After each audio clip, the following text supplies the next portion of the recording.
بسم اللہ الرحمن الرحیم۔ مرزا صاحب توحید کی دعوت سے تنازع تک، ایک فکری اور سماجی جائزہ۔ بسا اوقات انسان بڑے بڑے جرائم کرتا ہے لیکن پکڑا کسی چھوٹے معاملے پر جاتا ہے۔ تاریخ اس بات کی گواہ ہے کہ اصل خطاؤں سے زیادہ بعض اوقات معمولی باتیں گرفت کا سبب بن جاتی ہیں۔ مرزا صاحب کے معاملے میں بھی کچھ ایسا ہی ہوا۔ زبان کا جادو یا زہر۔ مرزا صاحب کی ایک پہچان یہ رہی کہ وہ جو منہ میں آیا کہہ دیا کے عادی تھے۔ اگرچہ وہ توحید کی دعوت دیتے تھے لیکن اس دعوت کے ساتھ اکثر دوسروں کی تضحیک اور تحقیر بھی جڑی ہوتی تھی۔ اس کے انداز بیان میں سنجیدگی سے زیادہ تلخی اور طنز غالب رہتا۔ یہی رویہ ان کے پیروکاروں میں بھی منتقل ہوا۔ اچھی خاصی فین فالوئنگ ملنے کے بعد لہجے میں بد تہذیبی اور غرور بھی شامل ہو گیا، یہاں تک کہ وہ یہ دعویٰ تک کرنے لگے کہ بعض انبیاء کو بھی ایسی فین فالوئنگ نہ ملی۔ اصحاب رسول صلی اللہ علیہ وسلم پر تنقید۔ ان کے بیانات میں سب سے زیادہ ہنگامہ اس وقت برپا ہوا جب انہوں نے اصحاب رسول کے بارے میں غیر مناسب اور متنازع کلمات ادا کیے۔ سیدنا ابو بکر صدیق رضی اللہ تعالیٰ عنہ کے فیصلے پر ندامت کی بات کہنا، یا سیدنا عمرو بن عاص اور سیدنا مغیرہ بن شعبہ رضی اللہ عنہ، سیدنا معاویہ رضی اللہ عنہ اور سیدنا ابو سفیان رضی اللہ عنہ کے بارے میں نفرت انگیز رویہ، یہ سب ان کی فکری اور زبان کے خطرناک پہلو تھے۔ اس کا اثر براہ راست ان کے ماننے والوں میں بھی نظر آیا، جو کھلے عام اصحاب رسول صلی اللہ علیہ وسلم کے خلاف بازاری جملے دہرانے لگے۔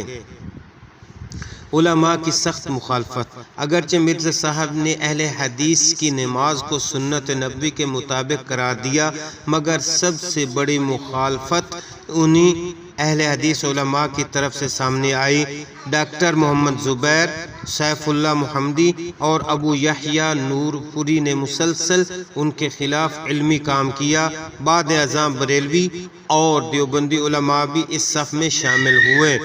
مولانا عمران صاحب کی گرفت خاص طور پر نمایاں رہی۔ مشاجرات صحابہ اور مرزا صاحب کا رویہ۔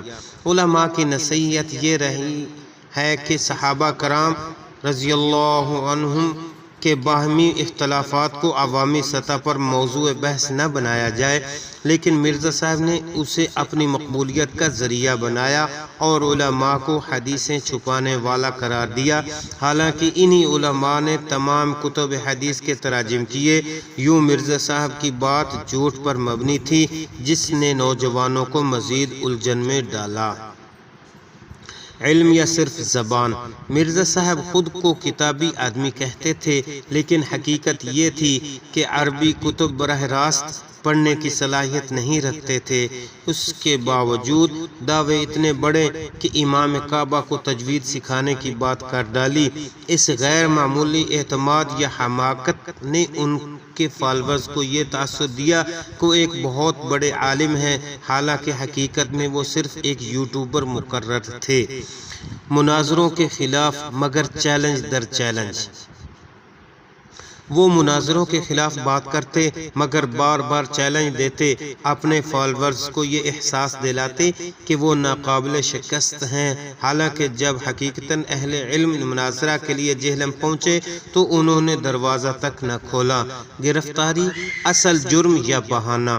مرزا صاحب نے اپنی زندگی میں کئی سخت اور سنگین جملے کہے، ان پر جلوس نکلے، مہمات چلیں اور FIR درج ہوئیں، لیکن ریاست نے ہمیشہ ان کی حفاظت کی۔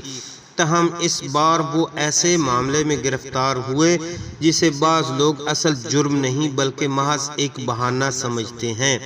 بریلوی عالم آصف اشرف جلالی نے ان کے خلاف فتویٰ دیا، لیکن حقیقت یہ ہے کہ جلالی صاحب خود بھی کبھی اسی طرح کے الزامات کا شکار رہ چکے ہیں۔ نتیجہ مرزا صاحب کا کیس صرف ایک شخص کی کہانی نہیں بلکہ یہ زبان، انداز بیان اور فکری بے اعتدالی کا ایک نمونہ ہے جس نے ایک نسل کو بد زبان، متعصب اور غیر متوازن بنا دیا۔ توحید کی دعوت کے ساتھ جب تحقیر اور نفرت کا رنگ مل جائے تو نتیجہ اصلاح نہیں بلکہ فساد ہوتا ہے۔